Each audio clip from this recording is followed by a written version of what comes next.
है से उम्मीद करता हूँ बढ़िया होंगे। जवाहर नवोदय प्रवेश परीक्षा 2026 दिसंबर में आपका पेपर है और इस तरह के सवाल पेपर में आने वाले हैं, क्योंकि ये सवाल हम लेकर आए हैं जो आपके प्रीवियस ईयर में आए, एक एक क्वेश्चन ढूंढ ढूंढ कर वो सारे हम यहाँ पर लगाने वाले हैं। ध्यान से देख लीजिए, ये सारे सवाल वो हैं जो आपके पेपर में बार बार पूछे जाते हैं। अगर आप इनको नहीं करोगे तो सिलेक्शन मुश्किल होगा। तो चलिए शुरू करते हैं कि क्वेश्चन को विद डिटेल के साथ में। क्वेश्चन नंबर 1 है, पहले समझ लो इसमें पूछा क्या गया है। क्वेश्चन नंबर 1 है, इसमें बोला गया एक कमरा है जिसकी लंबाई तो है 10 मीटर और इस कमरे की चौड़ाई 8 मीटर है और इसकी ऊंचाई है 6 मीटर। बताओ इस कमरे की चारों दीवारों का क्षेत्रफल क्या होगा। इसकी दीवारों का क्षेत्रफल पूछा है हमें। जब हमें दीवारों का क्षेत्रफल पूछा है तो इसका मतलब हमें ये छत नहीं आएगी कमरे की और कमरे का नीचे वाला हिस्सा फ्लोर नहीं आएगा, सिर्फ हमें ये जो इसके आमने सामने की दीवारें इन सब का क्षेत्रफल निकालना है। तो अगर कमरे की दीवारों का क्षेत्रफल निकालना है तो इसका एरिया होता है, अपनी कॉपी पेन उठा लो और लिख लो फॉर्मूला। दीवारों का क्षेत्रफल होता है 2 गुणा लंबाई प्लस चौड़ाई और गुणा में ऊंचाई। अब यहाँ पे हम इसको सोल्व करेंगे तो लंबाई हमारे पास है 10 मीटर, 2 इंटू लंबाई हो जाएगी 10, चौड़ाई हमारे पास 8 है और ऊंचाई हमारे पास 6 मीटर है। इसको सोल्व करेंगे 2 इंटू 10 8 आपका 18 इंटू में 6 हो जाएगा 18 दूनी 36 छिक्का 216। तो इस कमरे की दीवारों का क्षेत्रफल हो जाएगा 216 वर्ग मीटर। ऑप्शन नंबर ए आपका राइट आंसर हो जाएगा। साथ ही क्वेश्चन कभी कभी घुमा के पूछ लेता है, कभी कभी आपको लंबाई चौड़ाई ऊंचाई नहीं देगा, कभी कभी आपको क्या करेगा इसका परिमाप दे देगा। ये क्या देगा आपको, परिमाप दे देगा और साथ में ऊंचाई दे देगा। तब आपसे पूछ लेगा चारों दीवारों का क्षेत्रफल बताओ। तो यही सूत्र काम में आएगा, क्योंकि देखो अगर आप यहाँ पे सूत्र को ध्यान से देख रहे हो तो ये जो एरिया है 2 गुणा लंबाई प्लस चौड़ाई क्या होता है, परिमाप का सूत्र होता है।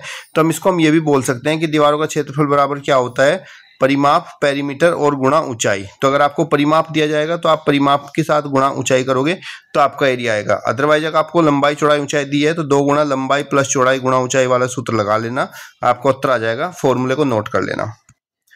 अगला सवाल है आपका, ये भी बहुत अच्छा सवाल है। एक 100 मीटर लंबे तार से एक आयत बनता है, इस आयत का अधिकतम क्षेत्रफल क्या होगा। देखो आपके पास एक तार पड़ा हुआ था ऐसा, इस तार की लंबाई थी 100 मीटर। आपसे पूछा इसका एक आयत बनाना है और इस आयत का अधिकतम क्षेत्रफल।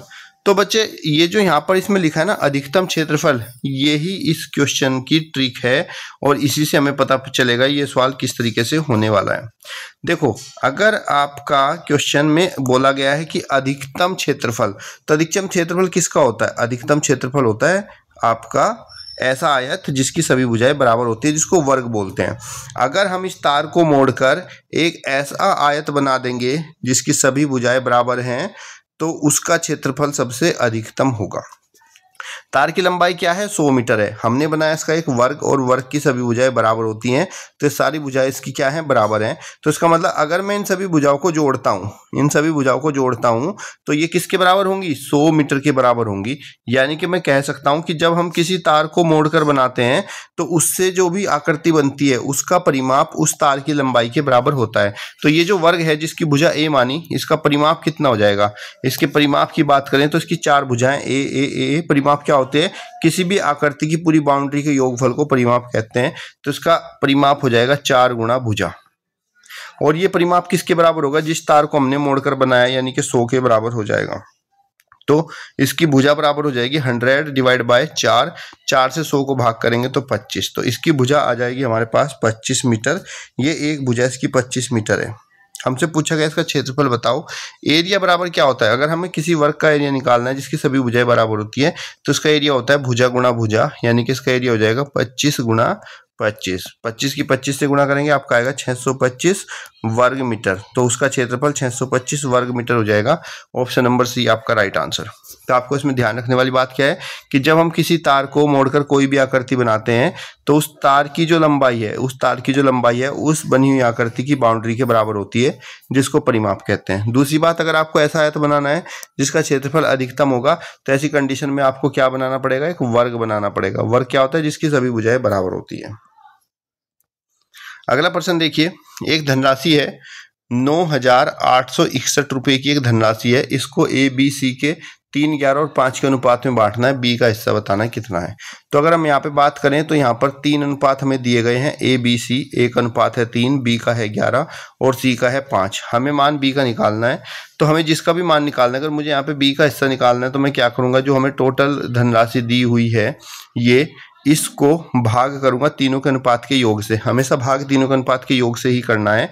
3 + 11 + 5 और अगर b का हिस्सा निकालना है तो b वाले अनुपात से गुणा कर देंगे। अब इसको करेंगे हम हल 9 8 6 1 डिवाइड बाय इसको 11 और 5 आपका हो जाएगा 16 और 3 19 मल्टीप्लाई बाय 11 हल करेंगे यहाँ से 19 पंजे आपका 95 हो जाएगा, बचे 3 तो यह 36 हो जाएगा। उसके बाद 19 ही कम 19 बचेंगे आपके यहाँ पर 17 से हो जाएगा 171 19 निम्मा 171 तो फाइनली आपका हो जाएगा 519 गुणा 11 की गुणा करेंगे 11 निम्मा आपका 99 9 बचे हासिल 11 कम 11 11 9 आपका हो जाएगा यहाँ पर 20 11 पंजे 55 56 57 तो बी को जो धनराशि मिली 5,709 रुपये की बी को धनराशि मिल जाएगी।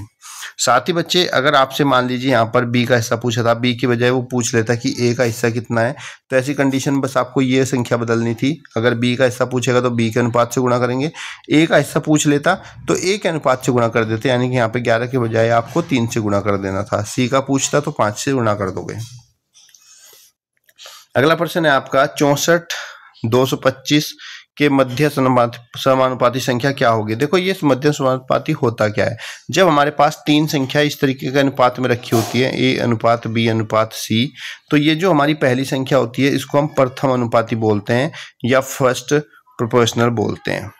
जो बीच वाला होता है इसको मध्य अनुपाती बोलते हैं और जो तीसरे वाला होता है इसको तृतीय अनुपाती बोलते हैं। इनमें से कौन सा भी पूछ लेता है। ये निकालते कैसे हैं वो समझ लो। अगर मुझे यहाँ पर मध्य अनुपाती निकालना है बीच वाली संख्या, तो ये जो बीच वाली संख्या होती है मध्य अनुपाती, ये बराबर होती है प्रथम 64 और अंतिम 225 के वर्गमूल के बराबर।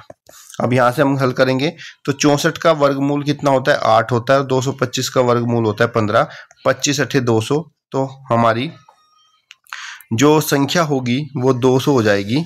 ये हो जाएगा सॉरी 225 का 15 होता है, 15 8 120, तो हमारी संख्या हो जाएगी 120। ऑप्शन नंबर डी आपका राइट आंसर। कभी भी आपको तीन संख्या दी जाए और आपसे कहा जाए इन संख्याओं के बीच का मध्य अनुपाती बताओ, तो बीच वाली जो संख्या होती है मध्य अनुपाती वो किसके बराबर होती है, शुरू वाली संख्या और साथ ही अंतिम वाली संख्या के वर्ग के गुणनफल के बराबर। ठीक है बच्चे, समझ में आया। यहाँ पे आपको प्रथम संख्या 64 दी थी तो 64 का आपको 8 लगा दिया और 225 का वर्गमूल होता है 15, 15 के 8 से गुणा कर दी, 15 8 120। ऑप्शन नंबर आपका डी राइट आंसर हो जाएगा। अगला सवाल देखिए, यहाँ पर दिया है कि 10 12 का तृतीय अनुपाती दीजिए। देखो एक संख्या हमारी 10 है, एक हमारी संख्या 2 है और तीसरे वाला तृतीय अनुपाती हमारा गायब है। तो अगर मुझे अब तृतीय अनुपाती निकालना है, यानी कि मुझे सी निकालना है, मैंने आपको क्या बताया, अगर मेरी तीन संख्याएं ए बी सी के रूप में लिखी हैं और मुझे तृतीय निकालना है, तो तृतीय का सूत्र होता है तृतीय अनुपात बराबर जो बीच वाला अनुपात होता है मध्य उसका वर्ग और डिवाइड बाय प्रथम किया जाता है। प्रथम हमारा ए है तो हमारा तृतीय आ जाएगा। वैसे अगर मुझे प्रथम निकालना हो, ए निकालना हो, तब भी हमारा बी स्क्वायर बटे तृतीय आ जाएगा। ये फॉर्मूला याद रखना। अब यहाँ पे हमें निकालना है कि तृतीय क्या होगा, तो तृतीय बराबर बीच का क्या है बी, बी का वर्ग यानी कि 2 का वर्ग 2 गुणा गो और डिवाइड बाय 10 करेंगे तो आपको हो जाएगा 2 दूनी 4 divide by 10 is equal to 0.4। तो यहाँ पर तृतीय अनुपात हमारा 0.4 हो जाएगा। अगला प्रश्न है सीमा किरण और उषा। सीमा किरण और उषा की आयु का अनुपात है 2:3:4। उषा और किरण और उषा की उम्र का अंतर है 5 वर्ष। तो सीमा की उम्र कितनी होगी ये हमसे पूछ रहा है। देखो समझो, यहाँ पर हमारे पास सीमा किरण उषा की उम्र है 2 3 और 4 अनुपात में। तो मैं बोल सकता हूँ कि जो सीमा की उम्र है उसको आप 2x मान लो, जो किरण है उसकी उम्र को आप 3x मान लो और जो उषा है उसकी उम्र को आप 4x मान लो। प्रश्न में बोला गया किरण और उषा का अंतर है 5 वर्ष, यानी कि किरण उषा को अगर आपस में माइनस करता हूं तो 5x के बराबर होती है। किरण और उषा की है 4x और किरण की है 3x। इसको मैं माइनस करता हूं तो किसके बराबर होती है 5 के बराबर होती है। 4 में से 3 गया, कितना बचा हमारा x बचा, x बराबर हमारा 5 वर्ष आ गया। हमसे पूछा गया है सीमा की उम्र कितनी होगी। सीमा यहाँ पर कितना है बच्चे हमारा 2x है, तो सीमा की उम्र बराबर क्या है 2x। इसका मतलब हुआ 2 गुणा x का मान 5 हो गया, 5 दूनी 10 वर्ष। तो यहाँ पर सीमा की उम्र 10 वर्ष हो जाएगी। ऑप्शन नंबर ए आपका राइट आंसर हो जाएगा। यहीं पर उषा की पूछ लेता तो 5 की गुणा आप उषा की से कर दोगे और किरण की पूछता तो 3 से कर दोगे और उषा की पूछेगा तो 4 से गुणा कर दोगे।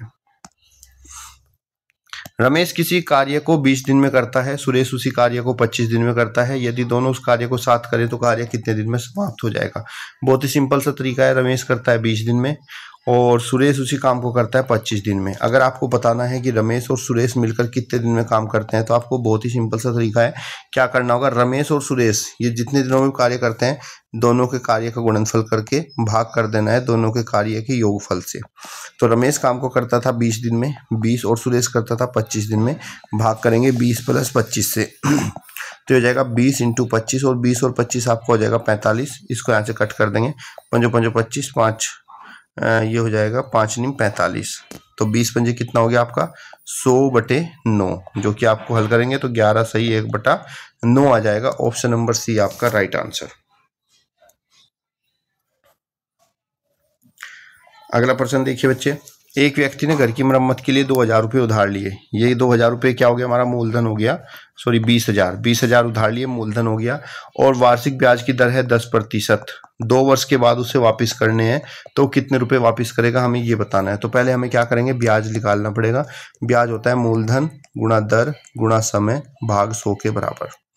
हल करेंगे, मूलधन है हमारा 20,000, दर है 10%, समय है 2 वर्ष और भाग करेंगे इसको 100 से। 10 दशम आपका 100, 10 से 10 ये कट जाएगा तो 2 दूनी कितना 4,000। 4,000 रुपये हमारा लग गया ब्याज। अब ये कह रहा है 2 वर्ष के बाद कितनी राशि वो वापस करेगा। तो वापस कितनी राशि करेगा, जो अमाउंट होगी, यानी कि अमाउंट क्या होती है, जितना धन उसने लिया प्रिंसिपल और जो हमारा ब्याज बना। तो प्रिंसिपल उसने लिया था यहाँ पर 20,000 और ब्याज बना 4,000 का, तो टोटल जो है वो वापस करेगा इसको 24,000 रुपये। ऑप्शन नंबर आपका सी राइट आंसर हो जाएगा। क्लियर बच्चे। अब कमेंट बॉक्स में बताओ मुझे आज की क्लास आपको कैसी लगी और सारे क्वेश्चंस जो है वो आपके इंपॉर्टेंट थे। वीडियो को लाइक और शेयर कर लेना जिससे आने वाले क्लास में आपका सिलेक्शन 100% हो। तब तक के लिए धन्यवाद। जय हिंद, जय भारत।